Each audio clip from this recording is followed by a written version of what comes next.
So good morning, everyone. Welcome to our session. I expect a few others to roll on in, but we're going to go ahead and get started.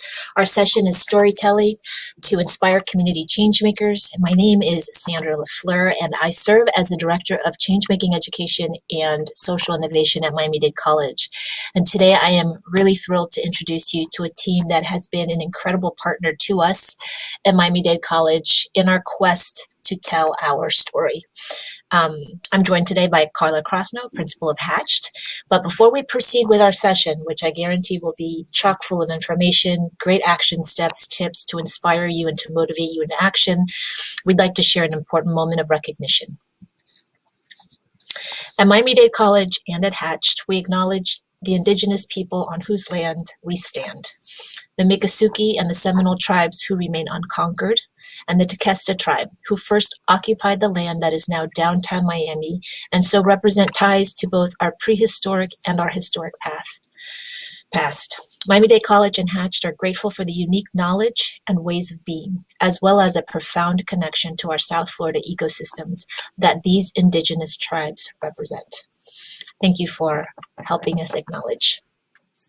So before I hand it over to Carla, I just want to share that for several months last year, our team at MDC had the opportunity to work very closely with Carla and Sol and their team at Hatched to bring forward our vision, to manifest our vision for what is a 3-year impact report, a state of the work piece, if you will, to not just Miami-Dade College, but to our community.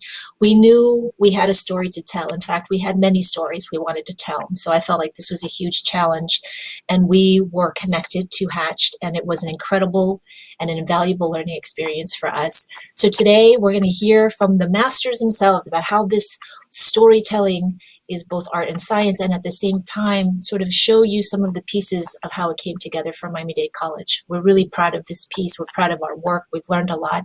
And with that, I'm really excited to introduce you to Carla. Hi, good morning, everybody. I'm Carla Krosno, and as Sandra mentioned, I am a principal at Hatched, and my partner Sol and I were just so delighted to work with Sandra and her team at Miami-Dade College. And before we get started with the presentation, I just want to share that sort of the viewpoint that I always come to storytelling with is someone who has led marketing and fundraising initiatives and community engagement programs. And so I always have a mindset toward results and toward accomplishing goals that we set. So let's get started. So today our objectives are that you leave this presentation with an understanding of the elements of effective storytelling, that you recognize the impact that trust has on all of our communications, that you have a better sense for how to define your most important audiences, and that you're really equipped to set your storytelling and communications objectives. And as always, especially in the moments we're living in now, you feel empowered to normalize and celebrate any failures. So let's just do a quick definition on storytelling. These are two that over the years have really spoken to me. The idea that storytelling is a means for sharing and interpreting experiences, and that it can be used as a method to teach ethics, values, and cultural norms and differences. And my favorite from the National Storytelling Network is the notion that storytelling is an interactive art. So what we're going to talk about today is really a demonstration of how storytelling is both art and science. And also that it is a two-way street, that you need the interaction from your audiences to be an effective storyteller. So now Sandra is going to share a little bit about storytelling objectives and some of her great stories from Miami-Dade College. Thanks, Carla. So when we talk about storytelling, it's sort of like, oh yeah, we love stories. We tell stories. We love to hear stories. But there, like Carla said, the science behind the stories was really important. And one of the first questions that her team posed to us was, why do you want to tell your story? So we tell stories to accomplish our goals. And our goals were varied. And in many cases, your goals might resonate with some of these. We tell stories to change systems. We tell stories to demonstrate impact. In our case, to empower changemakers and to recruit student changemakers, to teach empathy and tell the story of the other. We also tell stories to celebrate, to recognize, to inspire our internal stakeholders and audiences, folks on our team, to attract funders, very important. That was a big one for me. I wanted to make sure that I could tell the stories for others to want to join in and support community partners so they can see their work here and bring us their work as well. So in essence, it was really, our stories are really to create connection and to motivate an action. It wasn't just to sort of be past and past focus, but also to motivate and have a call to action. So, think about yourselves and the stories that you are in the midst of thinking about or telling yourselves or wanting to share with the world. You'll see on some of these slides, we have boxes to the right, action items. They're sort of to trigger you to think about how this makes meaning for you right now. So I'm going to go ahead and share a few of the images of our, if I can just show you just like our little piece here. Our collective result was really a powerful combination of lots of different stories from across all 8 of our campuses to tell this story for MDC. So on the next slide, one of the reasons we tell stories is to change systems. And you see here a picture of, pictured on the sides, Dr. Pino and Dr. Etienne, both of the women on the left and on the right. And they are standing with our Miami-Dade County State Attorney, Catherine Fernandez-Rundell. And they are at the medical campus, one of our campuses that has dedicated its focus to SDG number 5, which is focused on gender equity through the lens and particularly focusing on the issue of human trafficking. Miami-Dade County is sadly in the top 3 on the list of cities in Miami most plagued with human trafficking. And so this campus and their story was really about talking to audiences to let them know all of the work that they have been doing internally and externally to help change this system and to empower others through educating faculty. So all faculty across the college can somehow be aware and weave into their work stories about gender equity and particularly the problem around human trafficking here in South Florida. So this is an example of how we tell stories to change systems. On the next slide, we also tell stories to demonstrate impact. This is a group of students from our Kendall campus, and they belong to the YES Club, which is Youth for Environmental Sustainability. And this is an interesting picture because we have some alumni in this picture as well as current students at the time. A group of students at Kendall wanted to ban styrofoam across the college. That's really hard to do, around 8 campuses that really serve as 8 different domains. And so this was a long process. The team learned how to have to plan through transition of students and leadership. They did petitions, they raised awareness, they worked collaboratively, and with mentors across the college's faculty and administrators, they took their charge up the line and they were able to work with our supply chain and really focus on pushing through a styrofoam ban across the entire college. We also tell stories to empower our changemakers on the next slide.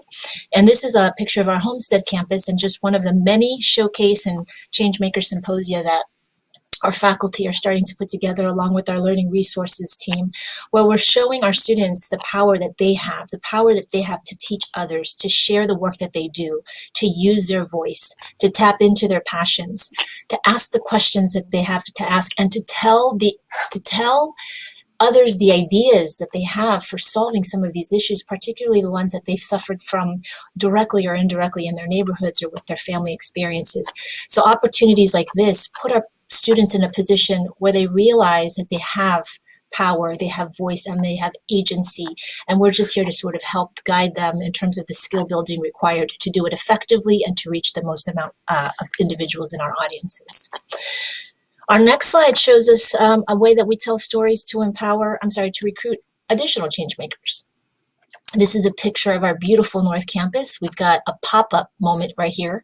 This is Stefan who has got the microphone. He loves to do pop-up reflection and meditation moments. So he will literally act like a crazy person and just bring in students and stop them from going to classroom as they go to the parking lot and have them sit and reflect for a moment around the lake and then talk to them about the power of being a change maker in their own lives first and then what it means to the community. So this is a great opportunity where people come forward after an experience and they say, wait, what is this thing about change making? I want to be part of this too. So this is Stefan doing his magic by the lake at North Campus. We also tell stories to teach empathy. And this is a really unique experience that we had at the Padrone campus, which is nestled in Little Havana here in South Florida and Miami. And this is a human library experience. And so the committee here, our change making team here, created this event. It was an all-day event. They brought in about 15 individuals from the community, all different walks of life. And the idea was that they would sort of set up station and be a live book.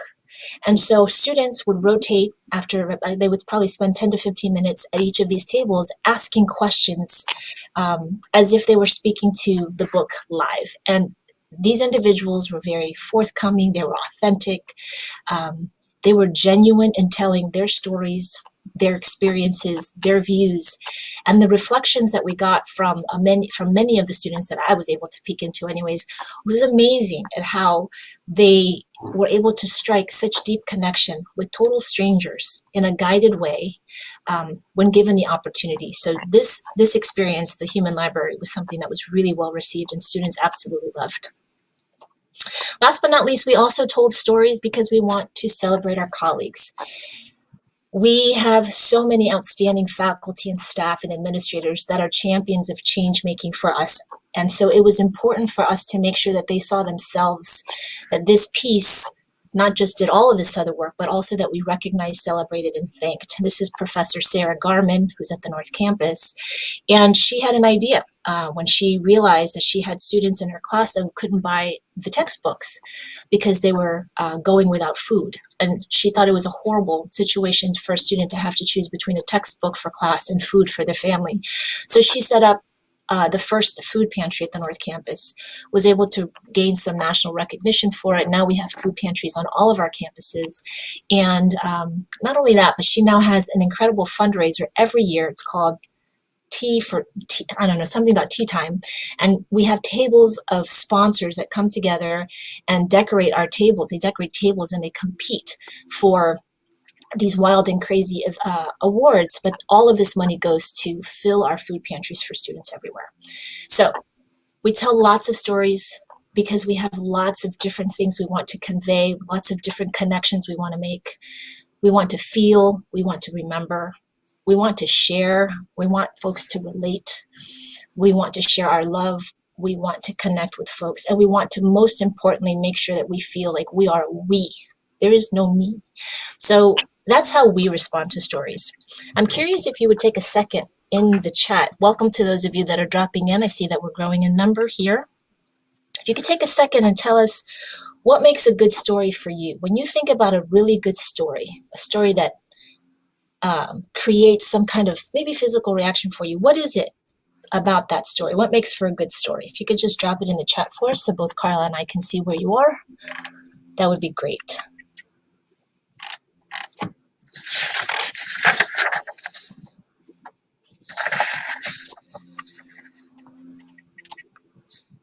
So tell us why. I'm going to drop that in the chat.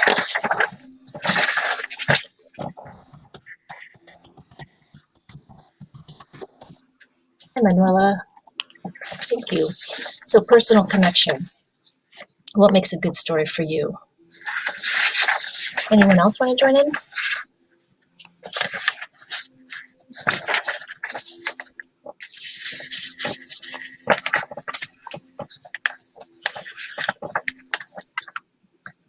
I've actually, I don't know, just to add for a second before I hand it to you, Carla. Like yesterday I was reading a story. It was a sad story. It was a news story. And I could be moved to tears. Like within the first 2 to 3 lines of a story, I just started to have this reaction. And I thought to myself, wow, this is such powerful writing. I'm looking at the words and they're just a collection of words, right? But immediately I was moved to tears within the first 2 to 3 sentences. So it's interesting. Thank you, Morgan. Authenticity and vulnerability, personal connection. So showing up as our true selves, sharing our lived experiences. I think that's a great way to make these connections happen. Kendall says, understanding what moments and decisions led you to where you are today, connecting the dots, deconstructing, breaking it down, unpacking it for the reader, helps us connect because each of us can probably find an element of that experience in some way, shape, or form within our own. So thank you for that. Thank you, Rado. Okay, Carla, do you want to go ahead? Yes, of course. Okay, everybody, we're going to spend a few moments talking about the influence of consumer behavior and trust, because one of the most important things that we can do as we begin our storytelling journey is really think about our audience. And so who's connecting with these great stories that we're telling to achieve the storytelling objectives that Sandra mentioned? So it's our audiences, right? But before we can tell our story, we need to define our audience. And that involves asking a lot of questions, right? Such as those that are listed here. And I would just say, as with many things in life, curiosity is essential to good storytelling. It's also essential to good marketing and to successful fundraising or community engagement. At the end of the day, it's all about your audience, the students you're looking to engage, the change makers that you want to bring on board to further your cause, the funders that you need to make it possible to pursue the social change of interest. They really need to be at the center of your storytelling universe. So we would challenge you to think about which audience is yours. And what do you know about the audience, about their behavior, about their demographics, about their interactions historically with your organization or with the cause that you're attempting to further. So it's always good to know sort of what kind of data you have at the organization where you work, and if it provides you with insights that are valuable. And it's really, doing market research or learning more about your audience can take a couple of different forms. It can be high intensity, high expense by doing a formal market research survey or something like that. But it can also be low intensity, low expense by just identifying 2 or 3 questions that you always want to be asking any of the folks you're interacting with so that you can further define your audience. And just as a point of reference, we have a chart here that just shows that chief marketing officers across all areas of work spend on average 4% of their budgets on research. So as you think about how do I get to know my audience better and how much do I maybe want to invest in that, this is just a point of reference for you to think about. Of our entire marketing, communications, and storytelling budget, perhaps we want to allocate a small fraction to getting to know our audience better. And that can be dollars you spend on people, dollars you spend on technology, that sort of thing. Okay, so let's spend a few minutes talking about what our audiences and our customers are really buying when they engage with organizations. And I always like to start with a couple of consumer products because they're super easy to relate to. And so I'm just going to challenge you all to sort of think about how an organization sells something, but that the customer is really buying something different. So kind of changing your mindset and challenging your mindset about that, because the customer perspective is really the one that matters, whether the customer is a student change maker or someone looking to buy a car. So the customer in any case is buying an experience, right? That places them at the center of the transaction and at the center of a story that you are telling and that they are telling themselves. And Tesla's a really good example because they know exactly what they're selling and exactly what their customer is buying. They are selling cars, but their customers are buying access to an exclusive club, especially in the beginning, of being a tech innovator, of being an iconoclast, someone who was really focused on environmental sustainability. And I remember in the early years of Tesla, a lot of people were really braggy about getting Teslas because they really wanted to be on the record as someone that was sort of an early adopter from a technology perspective, but also someone paying attention to the environment. So I rarely do presentations without including Spanx as sort of a case study or a point of reference. And today I share it just because this is another really good example of challenging in your mind what a company is selling and what the consumer is buying as a result of that transaction. Sarah Blakely, who founded Spanx, she had an initial problem that she just really didn't like the way she looked in a specific pair of pants, right? And so she had a challenge before her personally, and she sort of developed a product in response to that. So, they're selling leggings, tights, undergarments, that sort of thing to customers who are buying confidence. And so at the root of the establishment of her company is the purpose of helping women put their best foot forward. And so that their customers' quest for confidence is really behind every design and marketing decision made by the company. And one other thing I'd just like to share, pardon me, about the founder of Spanx is that she's super candid about failure, about her personal failures as she pursued her career, the failures the company has had as it results to products. And so I would just encourage each of you, as you're on a storytelling journey and an audience engagement journey, to embrace whatever failure you might encounter, because it will help you. It's an iterative thing, storytelling. So now to get to an audience that maybe is the audience that you focus on, and certainly the audience that we were contemplating in our work with Miami-Dade College, is thinking about, what does a student or a prospective student buy from an institution of higher education? So you're technically selling classes and degrees and certifications and that sort of thing when you engage with your students.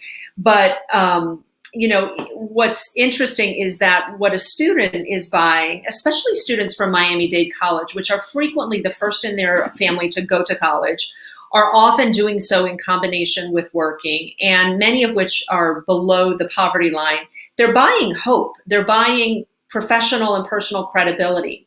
They're buying an opportunity to repair the past and to influence the future, not just of themselves, but of their families and their communities. And very often, those of us that go to school later in life, we're kind of buying a fresh start, right? So the college is selling classes and selling degrees, but the consumer viewpoint is just one for all of us to consider as we pursue marketing and storytelling. And what I would suggest is that if you don't know what your student or consumer is buying, ask them. So let's talk a little bit about trust. Trust is really important in communications, and trust is evolving. The next few slides talk about trust, and the source of this information is the Edelman Trust Barometer. Edelman is a public relations firm that does an annual study on trust in institutions. And the 2019 edition showed that, trust had evolved over time. And historically, as a population, we had trusted big institutions like the government, media, and business, and over time have moved more to peer-to-peer trust, trusting people like us. And in the studies in 2019, 2020, and 2021, Edelman found that our employers are the most trusted institution to each of us personally, with about 3/4 of the population saying that they trust their employer, which far outstrips the trust measures of these other 4 institutions that Edelman studies every year. So what might be an action item with this information around trust is just identifying organizations you might partner with in your community and figuring out how some of your messaging around change making or around the social justice issues or social causes you're pursuing, how you might look to employers in the area to spread that message, because they are a trusted messenger amongst their employees. So what are the components of trust? So trust is really, it's a formula like everything else. And our beautiful pie chart here illustrates that the ethics drivers of integrity, dependability, and purpose are 3 times more important to how trusted an institution is than their professional ability or competence. And so we would encourage you as a point of action in your storytelling and communications is to highlight anything and everything you can about the promises you've made to your communities and the promises that you've kept, to sort of reinforce the integrity and dependability and the core purpose of your organization. And in the 2020 Edelman Trust Barometer, NGOs were found as the most ethical organizations, and businesses were determined to be the most competent. Okay, so beyond institutions, which people, like by category, do we trust according to these studies? So scientists, which is good news, and people closest to us, whether that's people in our community or citizens of our country, those are the folks that are most trusted.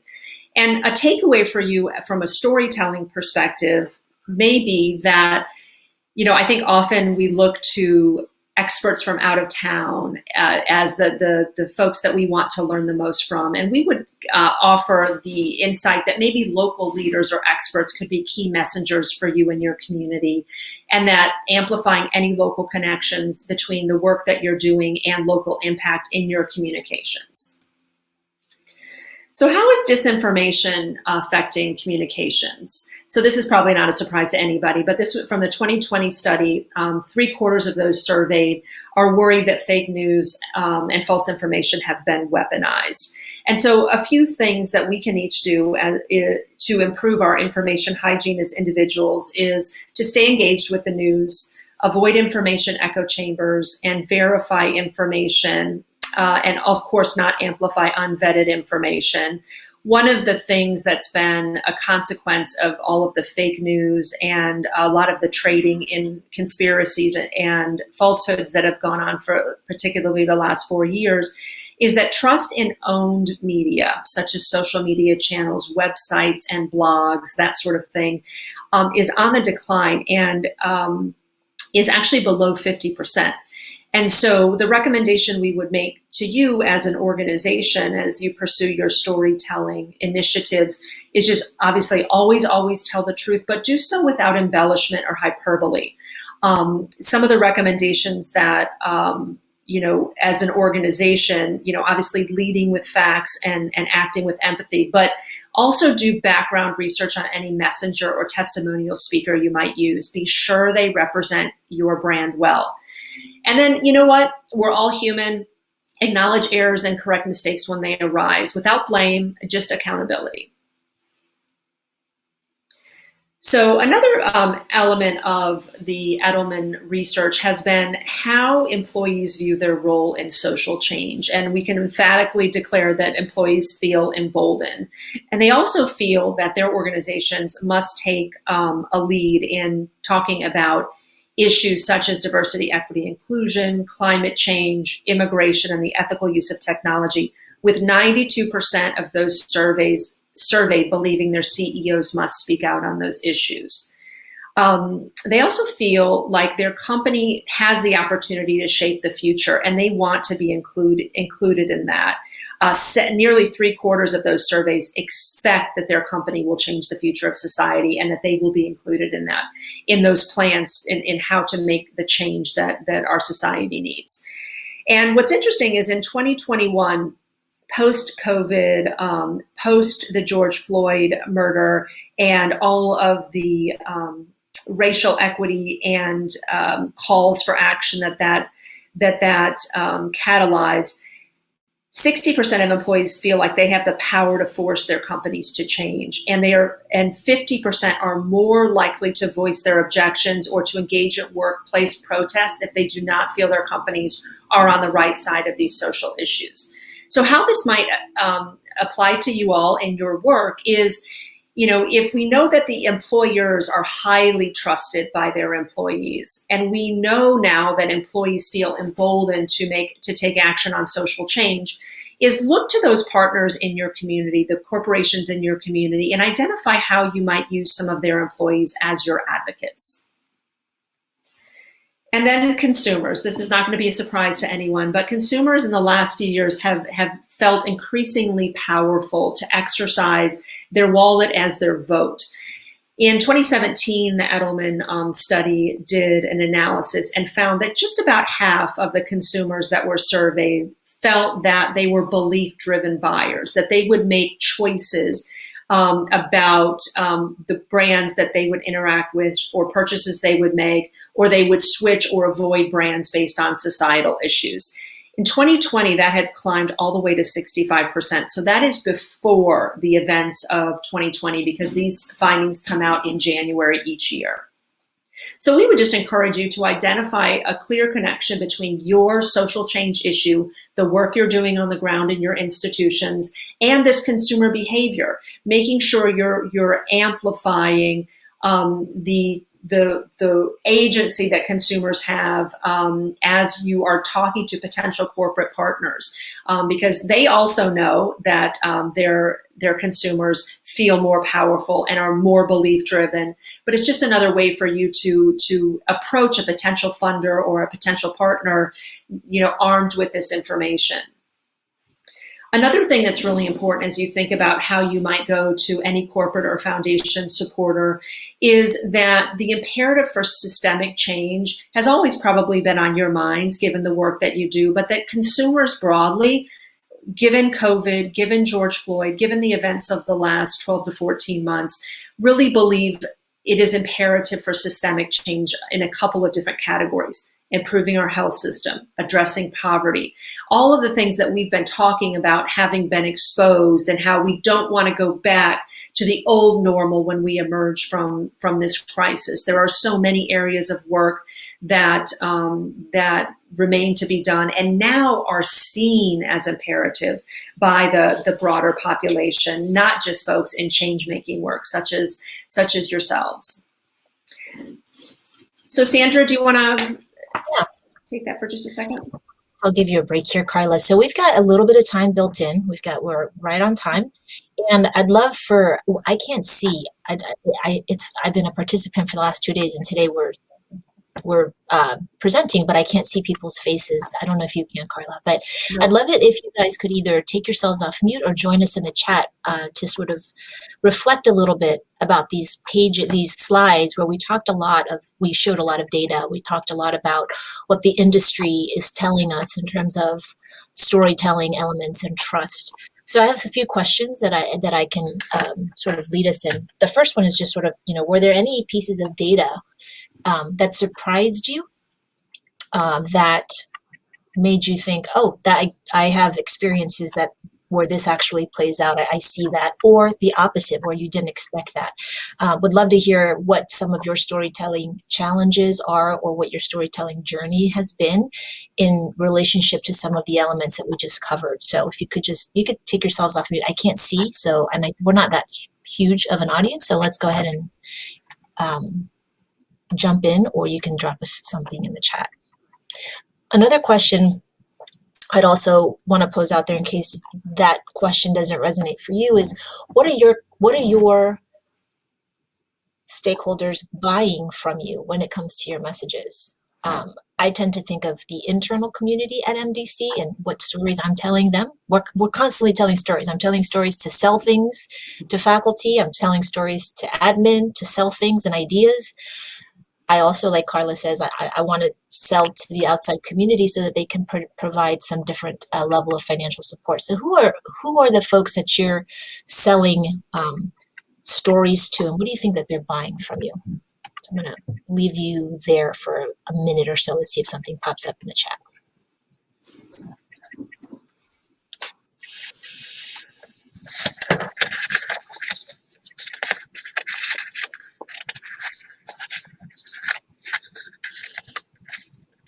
All right, we have a quiet group today. We'll keep going. We have lots to present, but I just want to make sure that we have an opportunity to engage with you and see if there's something that you want to bring forth, because you have an opportunity here with two awesome folks. Sandra. Okay. So this is webinar style, so not a Zoom setup. Thank you, JC. I was not aware of that. No talking back, nor set. Okay, so everybody's going to have to drop stuff in the chat, I think is what you're saying. All right. I can keep going, Sandra, if we don't have anything right now. Okay, so now that we've framed this up a little bit for you and sort of given you some ideas on how you might want to set your storytelling objectives, and we've talked a little bit about what in the environment might be affecting or influencing your ability to be effective with your audience based on sort of what they buy versus what you're selling and what the implications of trust are on communications. We want to talk about sort of your basic storytelling ingredients. So if we look at storytelling as the intersection or combination between the right message delivered by the right messenger through the right channel, we're going to start with messages. So messages are audience and goal specific. So that's kind of why we started with the idea of your objectives or goals, and then about learning more about your audiences, because what's relatable to an audience when you're trying to acknowledge and recognize colleagues is very different than what's relatable if you're trying to engage student change makers. So with the mindset of who your audience is, making sure your messages are relatable. Lots of research demonstrates that consumers are more inclined to react positively to forward-looking, change-oriented messages that talk about sort of one person, not a million people that are being affected by a specific issue. And obviously, we want to always call the reader, listener, or viewer, depending on the kind of story you're telling. If you're having video, obviously it's a viewer. We want to call them to action. And then a really, really important aspect of the best messages is that they are consistent.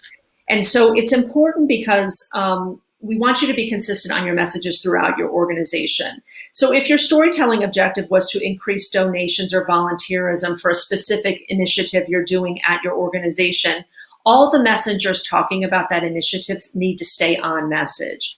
We're talking about the same talking points at community presentations, the same landing page or website reference, and the same call to action. You want to be sure that you're not asking this group over here to do one thing, this group over here to do another thing. You want everybody to stay on point. And so working from a communications calendar in collaboration with your marketing communications team can help your team stay on track. And so I just, again, reiterate that this message discipline is crucial. And again, it's all audience and goal specific. And so that's why it's really important to understand and to know what it is that you're trying to accomplish. And so we would just advise that you identify the promise that you can make to your class, your division, your community, whoever your audience is, and craft a compelling call to action. So picture here, as we move to who are the best messengers, are an array of changemakers at Miami-Dade College, students, administrators, and faculty. So again, going back to audience, the best messengers are those that are relatable to your audience. And so that could be students, program beneficiaries, faculty or administrative team members, community partners that can sort of credentialize your work, or others that are known, pardon me, as issue influencers. And so we would just always challenge you as you're crafting your stories to think about who's relatable to your audience. And I would again just reiterate that if you don't know the answer to that question, just ask some folks in your audience. The curiosity, as I mentioned in the beginning, is really essential to effective storytelling. And knowing what your audience wants from you is really important.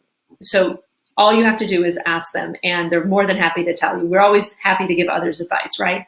And so one of the things that we would suggest as you go on your storytelling journey here is, if you find that a student or a colleague is particularly relatable to the audience you're trying to engage with, ask them to share messages for you on their social media channels and really test their effectiveness as a primary storyteller. So again, this is a lot of trial and error and a lot of iteration. And again, we encourage you to highlight the successes and failures that you've had throughout the process.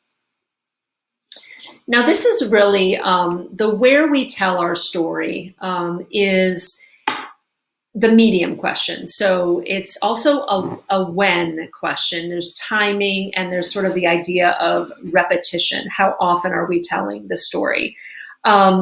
And we all know, because we live it every single day, that there's a proliferation of advertising everywhere. There's so many channels. We've all seen the slide with every icon for all the social media channels, all the different ways we can be bombarded with information.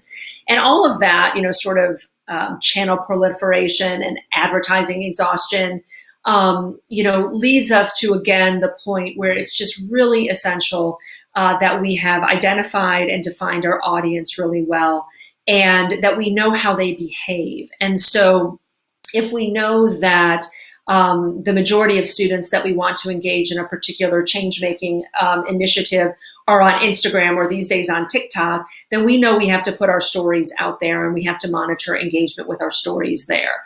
Once we all get back, and I can't possibly wait to get back to events, once we're there, asking questions and being sure that we know whether these events are good storytelling venues for us or not. One of the big takeaways, I think, of the last 10 years or so is just that how an organization needs to invest in their marketing, communications, and storytelling has changed a lot. And so this little chart in the bottom right, it just demonstrates that over over time, the need to invest in placement has greatly diminished because we have all of our own channels. And so what we need to focus on now is a lot of content creation, whether that's we need more writers, we need more folks that take good pictures and good video. We need to be investing much more in content development.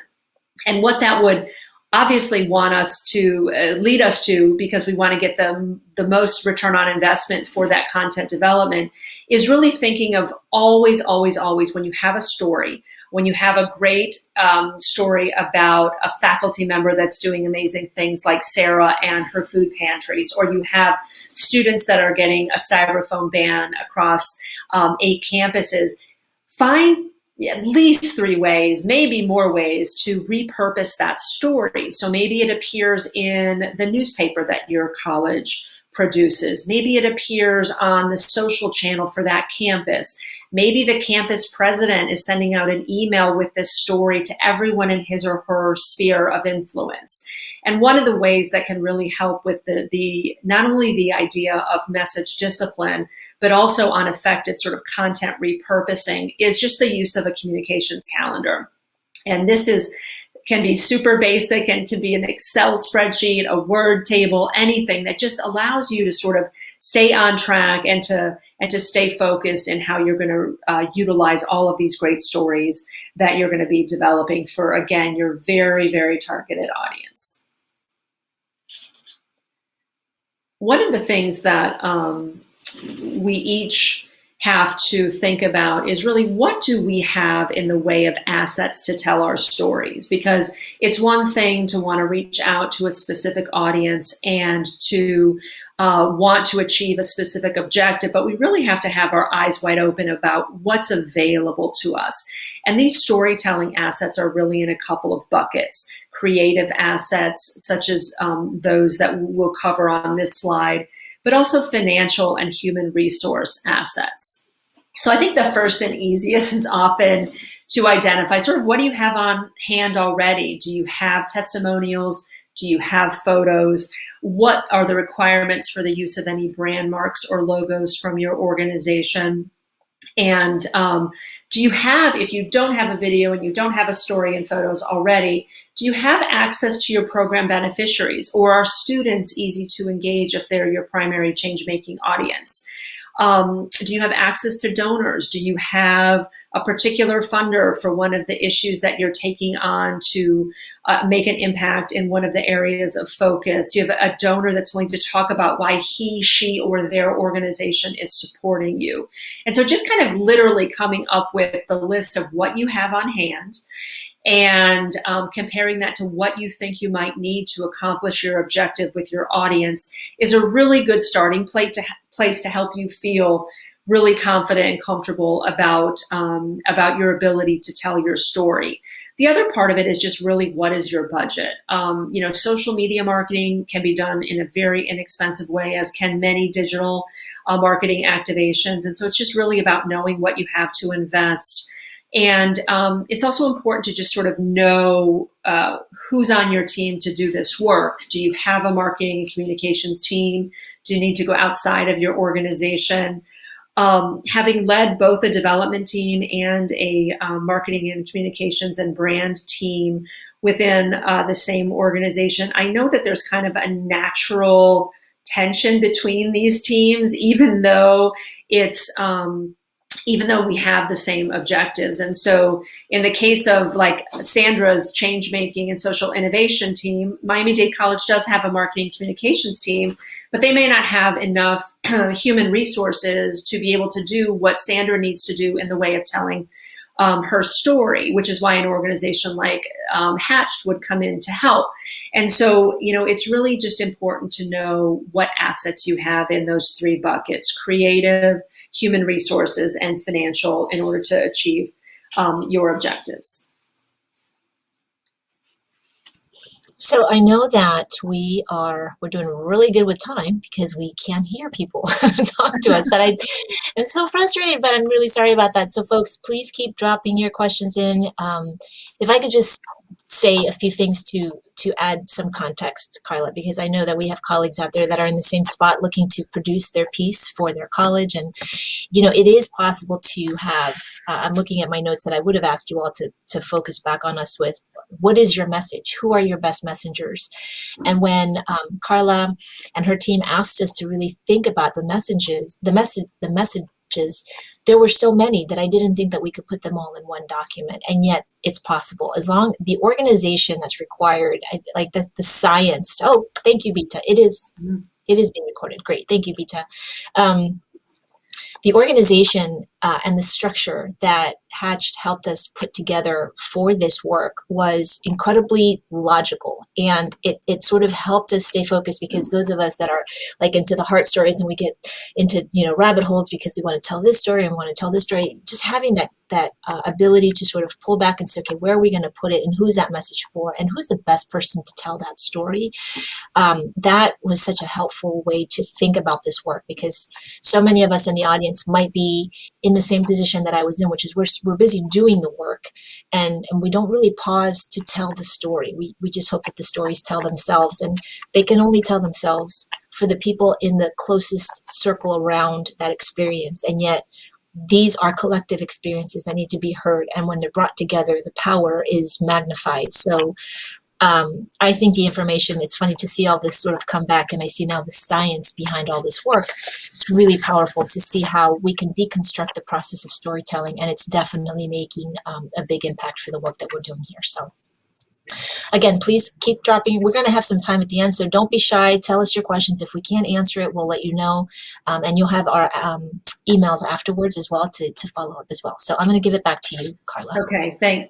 Okay, so really the last section that we have for you now is meant to encourage you about, in spite of the fact that there's so many channels out there where you could tell your story, and that you do have to go through the process of figuring out kind of what you have on hand and how you go through the process that Sandra just articulated, which is being overwhelmed with all the great stories you want to tell and trying to figure out how to get organized around doing it. I just want to also just share that there's so many things happening in the environment that are going to support you in this work. First, ever since August 19th, 2019, when the Business Roundtable released their statement on the definition of stakeholders of a corporation to include community and planet alongside shareholders, we've seen a lot more corporations really step up. And so I feel like we live in a time of corporate bravery. And so while you may not think your work necessarily lends itself to a corporate partner, very often you can find a way to make a match, because these organizations who now are prioritizing community and planet and employees as key stakeholders alongside their shareholders, they need on-the-ground difference makers, right? So how will you engage with these businesses? Another reason it's a good time to tell your story is that we are really living in such a fractured political environment and a fractured social environment, as recent events demonstrate, is that all of that just has unleashed this unprecedented volunteer action and advocacy, right? So, COVID has, sort of mitigated a little bit of the protesting and the gathering, but these things are still happening. And so we really live in this time of massive action. And people, when they are outraged and they just cannot accept what they are seeing in their world, they're ready to take to the streets when the cause moves them. And so how can you and your organization and your social cause mobilize these people who now define themselves as activists? And this strikes close to home, because on Valentine's Day in 2018, there was a horrific mass shooting at Marjorie Stoneman Douglas High School in South Florida, Parkland, Florida, to be specific. And it really catapulted these very brave juniors and seniors at that school to the forefront. And they have taken their broken hearts, and they have become amazing advocates. Taking their fight for gun control to state legislatures. Obviously, this is a picture from their protest on the National Mall a couple years ago. And so we live in this time of immense bravery, but we live in this time when Generation Z, who are all now beginning to become active registered voters, they're headed to the ballot box with some of these matters on their minds. And so what can you do between now and the elections in 2022 to tell your stories of change, to tell your stories of civic engagement, to get some of these young people who are so impassioned and feel so empowered to be involved in the telling of your story? Aside from Spanx, which always makes it into my presentations, Greta has made it into my presentations for the last couple years, because this amazing young woman first became acquainted with the challenge of climate change when she was 8 years old. And she really internalized it to the point that she lost a lot of weight. Her parents were worried about her. They allowed her to do some protesting, but then they got upset because she was missing school. And then she sort of put down kind of ultimatums in her household about the things her family needed to do to address climate change if she wasn't allowed to go out and sort of influence the world. And so she asked her mom, who was an opera singer, to stop traveling because she was increasing her carbon footprint by taking the airplanes. She wanted them to be sure to be the best reusers and upcyclers in their household. And her parents did that. They initially did that to make her happy because they saw how upset she was about this issue. She felt empowered once her family had validated her concern around this issue. And she took her purple Fjall Raven backpack and this sign, which means School Strike for Climate. And she sat outside the Swedish parliament by herself. And 18 months later, there were school strikes for climate in capitals all across the world. 18 months. That's all it took for this young woman in a faraway country to influence children and youth and those of us that are adults around the world. And so we live in this time of empowered children who are ready to challenge the establishment, to put their messaging out there on TikTok or any of the social channels they're on. So how can they be messengers for you before they matriculate to your institution? So just something to think about.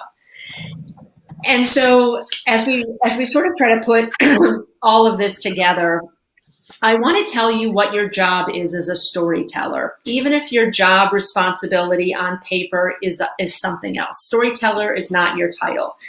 If you're doing this work, you are a storyteller. You are required to be a storyteller. And this picture is taken in the Paris Gare du Nord station. I took this picture of this band playing in front of what was an idle train. Behind me was a crazy chaos, people disembarking and re-embarking, if that's the right word, on and off of trains, just madness. And these musicians were still playing their song, and they had different folks come from the crowd and watch them. And so that is your job as a storyteller, to tell your story in the midst of all this chaos, channel proliferation, and all the madness going on in our world, and to attract those folks from the chaos that are your audience. That is your job. And it is an art and a science. And your understanding of your audience and your understanding of your market is the science. And then the engagement experiences and the stories you offer to your audience is your art. And so your job is really to integrate the art and science to accomplish your objectives. And if it doesn't work the first few times, your job is to try again.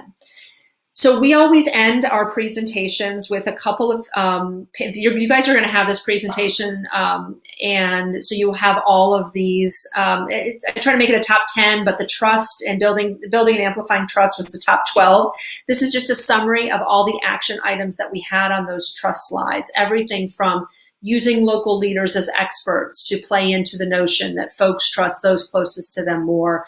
The talk about always telling the truth on your own channels without embellishment or hyperbole. So again, these are just a summary from the trust slides that we ran through a few moments ago.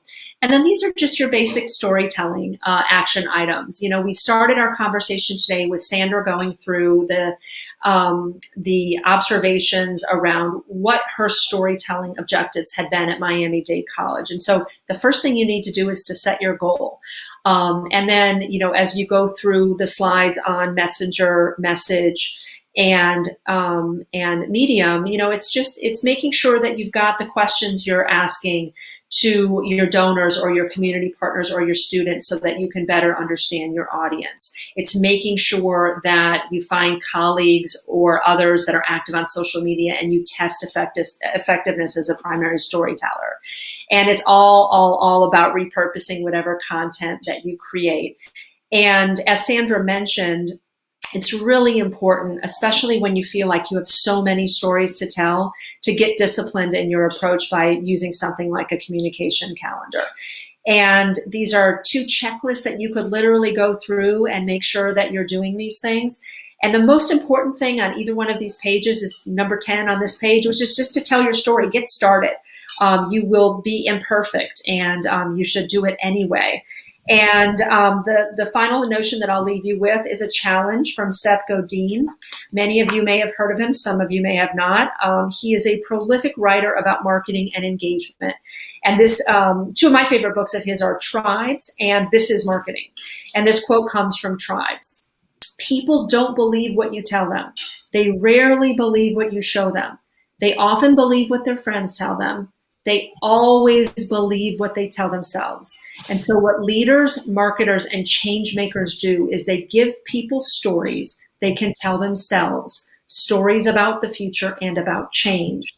And so this really ties it all up in a bow. Your job is to put your customer, to know what they are buying from you when they engage with your change-making initiative, to remember they are not buying the product or service, they're buying the experience or the feeling. They're buying the story they tell themselves about their engagement with your organization and about their place in our world.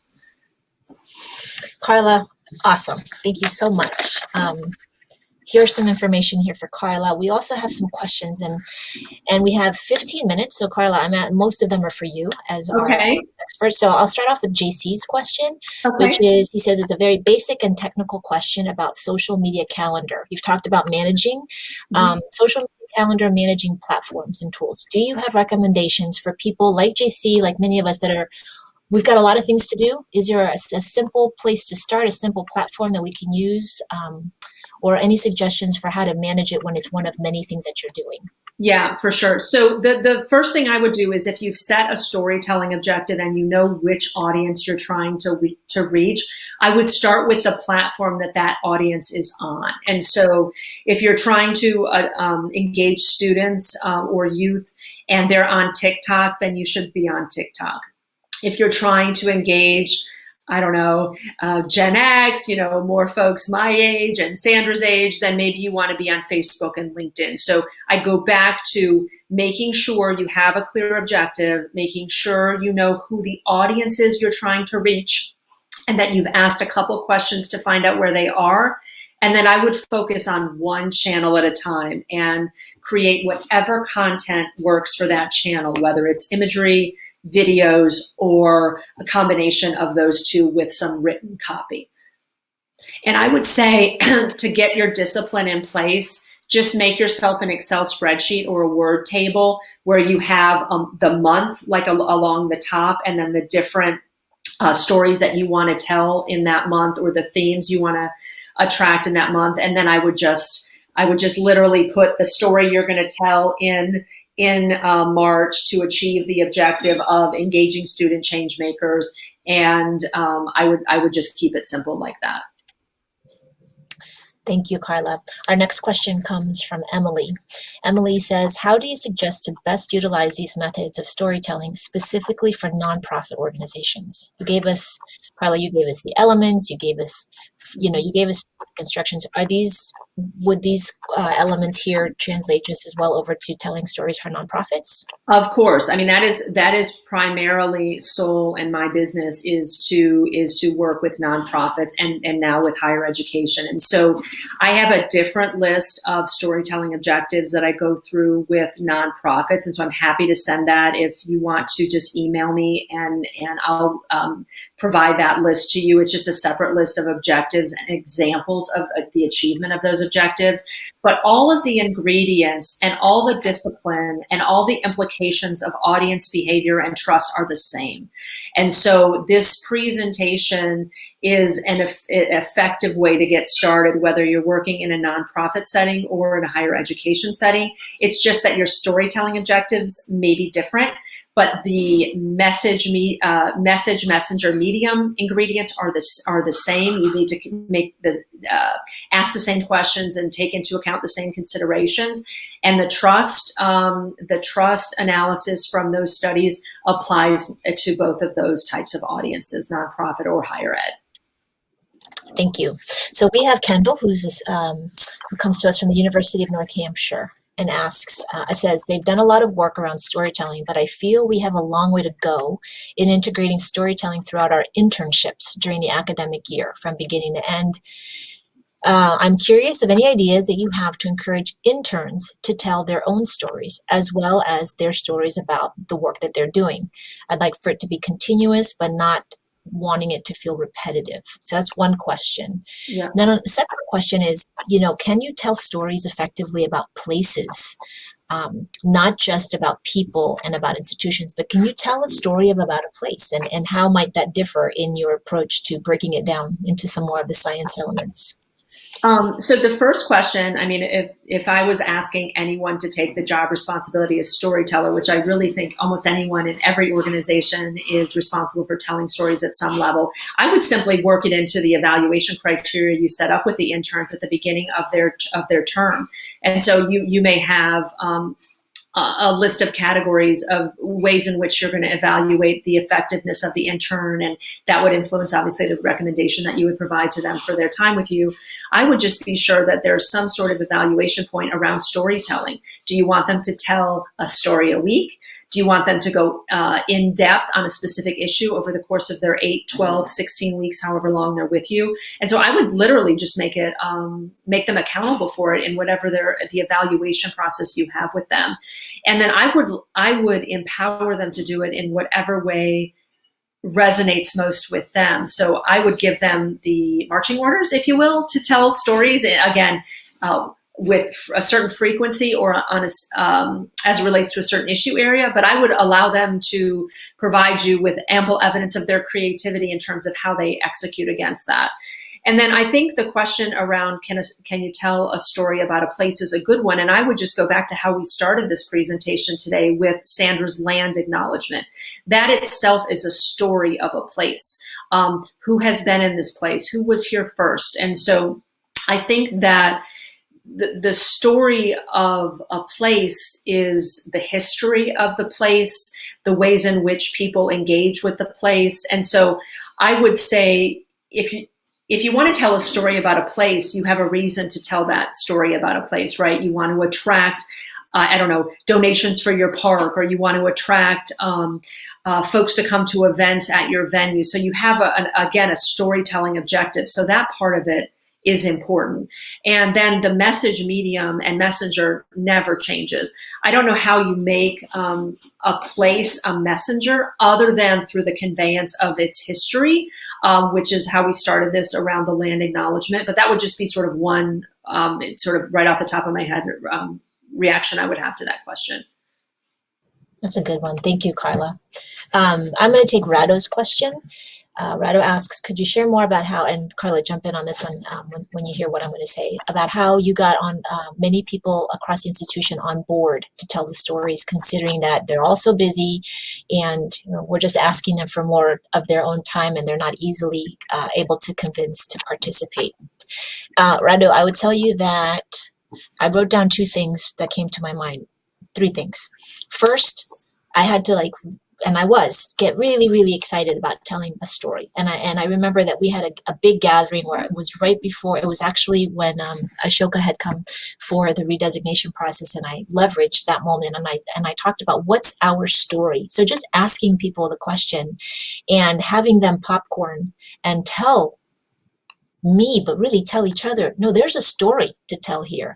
And I remember writing this down, and Angie was there taking notes with me. And there were so many different stories that they wanted to tell. So at least I got them motivated. So that was an idea. I just wanted to make sure that this resonated. Do we have a story to tell? Do you want to tell a story? I want to tell a story, but do you have a story to tell? My story is about you as the team of teams. Then the second thing that I felt was critical was the organization. And I have to admit, I cheated a little bit because I was able to work with a team like Hatched.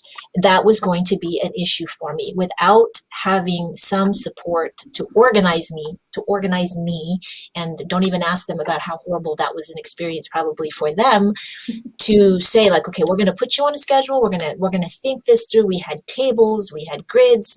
I had to think about all campuses being represented, all levels of the organization being represented, all roles of the organization being represented. We wanted inclusion and diversity, and everything had to be put into the mix and then organized in such a way that then the third element was to break it down. Like I was very specific on what I needed from specific people. So I wasn't just asking them for anything. I was asking them for a specific story about either a faculty or an initiative that they were very proud of. Here, we have a very competitive culture here. So people love to tell their stories and get out in front of other people's stories. And so we were trying to leverage that. We did leverage that to our advantage. So we had stories from students, about students. We had stories about faculty, stories about staff, stories about places, to the question from Kendall. We had stories about campuses, stories about partners. So it was all organization and breaking it down and making sure that we were very specific in what we asked them for. So I felt like that was how we organized it. Carla, from your perspective, what did you see?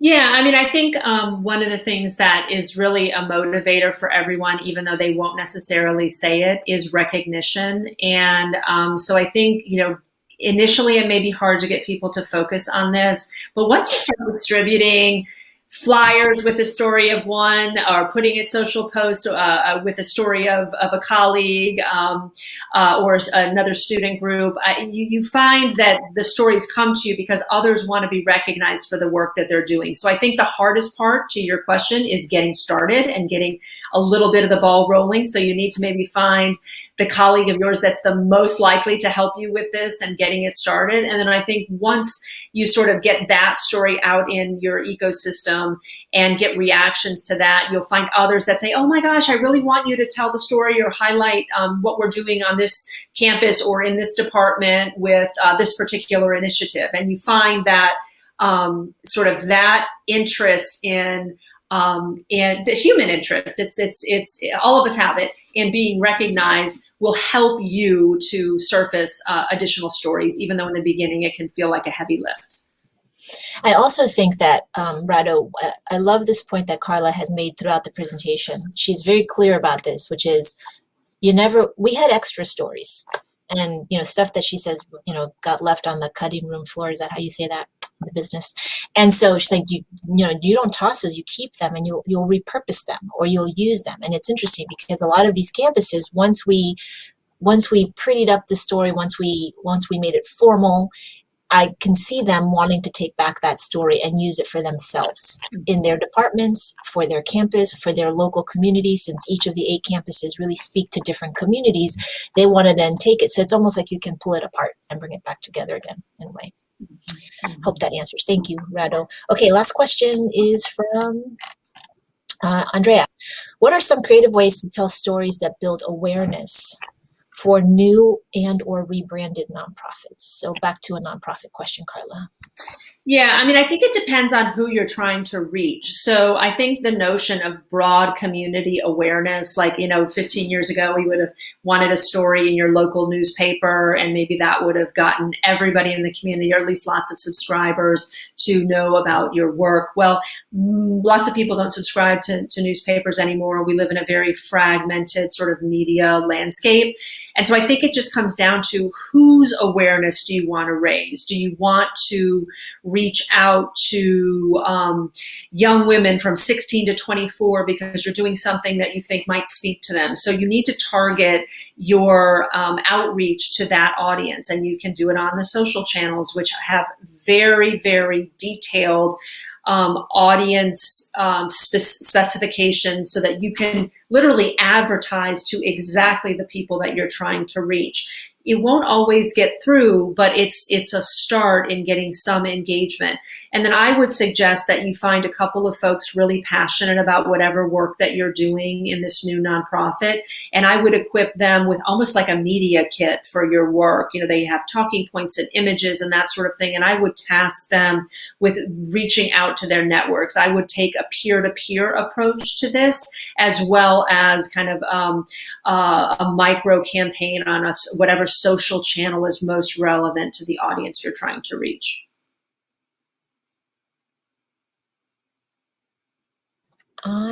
Let's see. Do we have any other questions? Let's see. No, that's it. And we have 2 minutes to spare, Carla. Well, if there are no other questions, Carla, any final words from you first? What I would just say is, like, don't make this harder than it is. Every one of us that has access to a computer by virtue of being on this presentation today can set up a Word table, can set up an Excel spreadsheet, can start getting organized. And your first attempt might not be what you end up with in terms of like the grid or the table or the calendar that you establish. The important point is just to get started and to start engaging colleagues or participants in your programs in this effort. And, back to the question about how to get colleagues involved when they already have so much on their plate, you don't have to build the whole report, the 40-page report today. You have to start with one plan and one story. And so I just would encourage you, like I said, on that top 10 list of storytelling action items, is just get started, is tell your story. And so maybe telling your first story is something you personally own at your institution, and you're just telling the story of your team. I mean, you're just starting where you are, and you're telling the story of your team, and you're inviting others to tell their story. And so I would just say, either open Word or Excel, get yourself a communication calendar started, even if you just type communication calendar as the file name and put in 2 months or something like that as column headers, and start talking to people. The most important thing you can do is understand your audience. And so make sure you have the top few questions that you want answers to, and make sure that every person that is interacting with your audience in your organization is asking those questions and getting those answers back to you. Thank you, Carla. I don't know if they'll shut us down here, but I'm just really grateful for everyone to be here. Are we still live? Yeah, we are. Those of you that are here, really, really consider this. I know we all wear multiple hats, but this, I feel, is going to catapult change making at MDC once this report gets released. We're very excited. It's a beautiful effort, but like Carla says, better to start somewhere. And I'm happy we have our emails here, happy to talk, happy to share. Carla and Sol have been incredible professional partners with us, warm and empathic. They really know their work, if you couldn't tell that by now. And best of luck to all of you, all of my colleagues out there. Thank you for coming, and thank you for sharing your time with us. Hope that you got a lot out of it. We did too. Thank you, everybody. Bye, everybody. Bye, everyone. Thanks.